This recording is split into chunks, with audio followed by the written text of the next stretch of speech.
This is Eileen Griffin with the Heartland View. The Heartland View is a summary of news stories from the Heartland Daily News and designed to provide you information and analysis about public policy events and news that affect your life, affect your health, your freedoms, and our nation's economy. Today we have three stories. We're going to talk about the right to work and labor issues.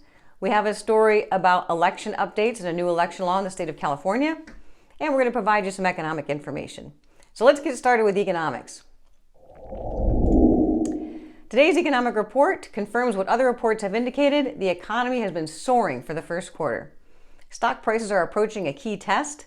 As the economy roars along, the Biden administration and congressional Democrats are intent on spending another $2 trillion to stimulate it further. In a sign of future strength, new orders for durable goods soared in January to new all-time highs. Orders without the volatile defense and transportation components were up 10% at an annual rate from their fourth quarter average. In a pleasant reversal, initial unemployment claims fell by 111,000 in the most recent weeks. The decline brought the 4-week average back slightly below where it has been since October. Another positive development is the number of people receiving unemployment payments. In mid-February, it was 4.4 million, down from 5 million a month ago. However, high unemployment benefits are creating labor shortages across the nation. Lower income workers can often get more money staying home than going to work. Expect more good news from the ISM surveys of business activity in February. Advanced surveys for market show the fastest increase in business activity in 6 years for both manufacturing and service companies. Friday's jobs report is likely to show some improvement from recent months. Private sector jobs fell by 200,000 in December and rose by only 6,000 in January. These declines were associated with job losses in leisure-related industries. The declines were massive in December, but more moderate in January. The projection for private sector jobs to increase from anywhere from 50,000 to 150,000. The release of the Johnson vaccine should accelerate the sharp decline in COVID cases and deaths.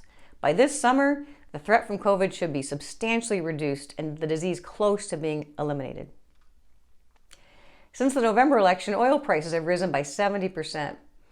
Stock prices were mixed this past week. While the Dow and small cap stocks were relatively stable, the NASDAQ and NASDAQ 100 fell more than 5%, and the S&P 500 was down almost 3%. The economic news continues to show a soaring economy.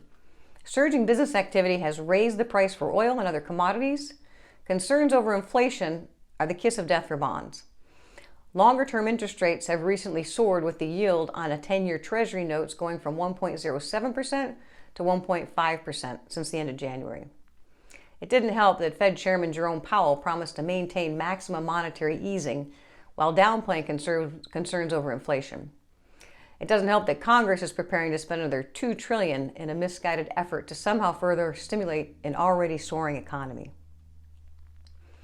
The latest decline on the S&P 500 has moved stocks from 17% overvalued to 15% overvalued. Thus, stocks remain significantly overvalued. Even a normal correction would involve significant losses from current levels. Although stocks are particularly vulnerable when they're overvalued, there is no way to know where they'll head in the immediate future. With the exception of the NASDAQ, technical indicators remain positive. This will change if the S&P 500 closes below its support level. As for long-term interest rates, it appears the recent run-up has been too much, too soon. Look for long-term interest rates to stabilize or back off a bit. If so, it should help to provide a more stable environment for stocks. That's the economic update. Now let's get into the right to work and labor issues. Budget and Tax News reports that Kentucky's junior Senator Rand Paul filed a bill Wednesday that would allow private industry workers in some sectors to opt out of joining a labor union. Republican U.S. Senator Rand Paul said his bill, called the National Right to Work Act, would cover workers in such industries as airlines and railroads. These industries face termination if they do not pay union dues. He noted that Kentucky, as well as 26 other states, have already passed similar laws. Right to work laws allow workers in a union shop to choose not to pay dues to the labor union. Paul said, quote, "It's time for the federal government to follow their lead. It's time to put bargaining power back where it belongs, in the hands of the American workers," end quote. In a video statement, Paul cited a survey shared by the National Right to Work Committee indicating that more than 80% of Americans believe workers should have the freedom to join a union but should not be forced to belong to one. Paul said, quote, "As a condition of employment, the U.S. Supreme Court has already ruled that government employees have the right to work under federal law. My bill makes sure that employees have private business, like airlines and railroads, will get the same protections," end quote. Lawsuits have been filed in such states as New Jersey, New York, and Pennsylvania for public sector employees who have resigned from their union but still had dues removed from their paycheck. This marks the 5th time since 2013 Paul has filed a right-to-work bill. Similar legislation was also filed by U.S. Rep. Joe Wilson in the House of Representatives on Wednesday. The Right to Work Committee President Mark Mix said, quote, "As the national economy begins to recover from the COVID-19 crisis, the right to work represents a simple, pro-growth policy that also enjoys overwhelming public support," end quote. While Paul states his bill already has 15 co-sponsors, it faces an uphill challenge in the Democratic-led U.S. Senate. At the same time, Democrats have filed their own bill called the PRO Act, which right-to-work advocates claim would undermine what legislators in 27 states have already passed. Senate Majority Leader Chuck Schumer, the Democrat from New York, said in a statement earlier this month that labor unions have historically been proven to be the most successful way people can join the middle class. He said, quote, "The PRO Act helps workers to better organize and bargain for fair wages and benefits and restore a measure of balance to our economy, which is now wildly tilted in favor of big business and special interest profits," end quote.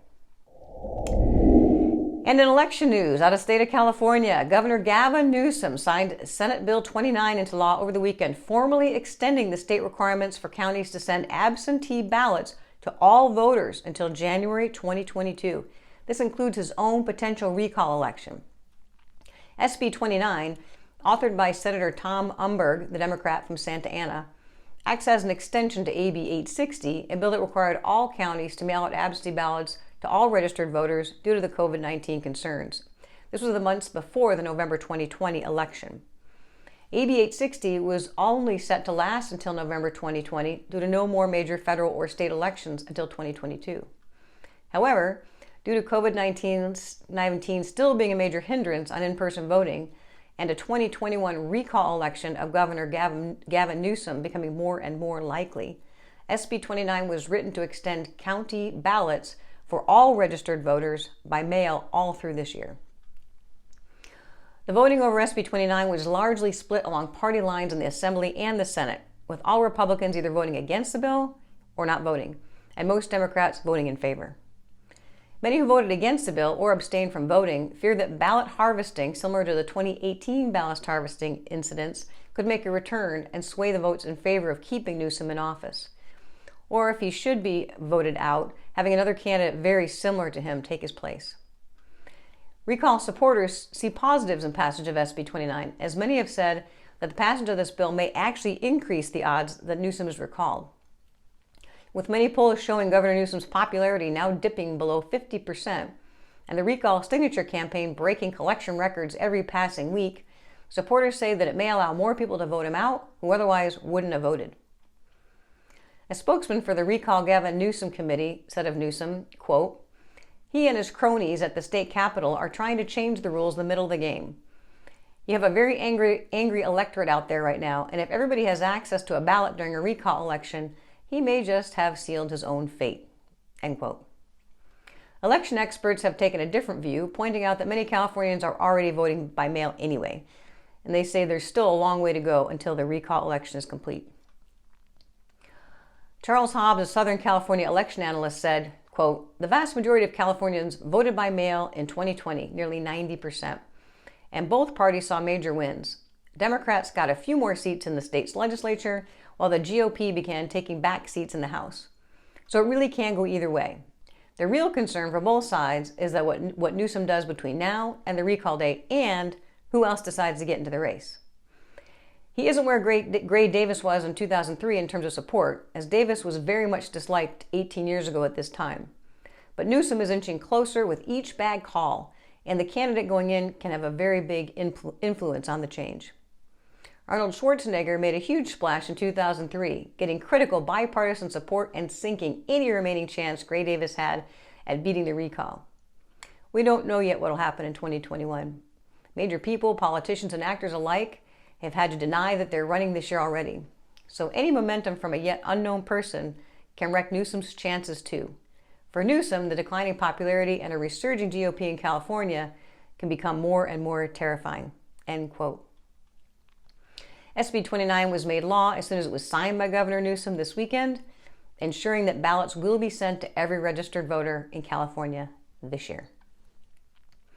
And that's it for this week's Heartland View. I hope those stories were of interest to you. As always, if you'd like to see the full version of these stories, as well as many others, a lot of interesting things on the website, heartlanddailynews.com. And if you'd like to support an organization fighting for freedoms, rights, and justice, heartland.org. Thank you for your time. Have a great week.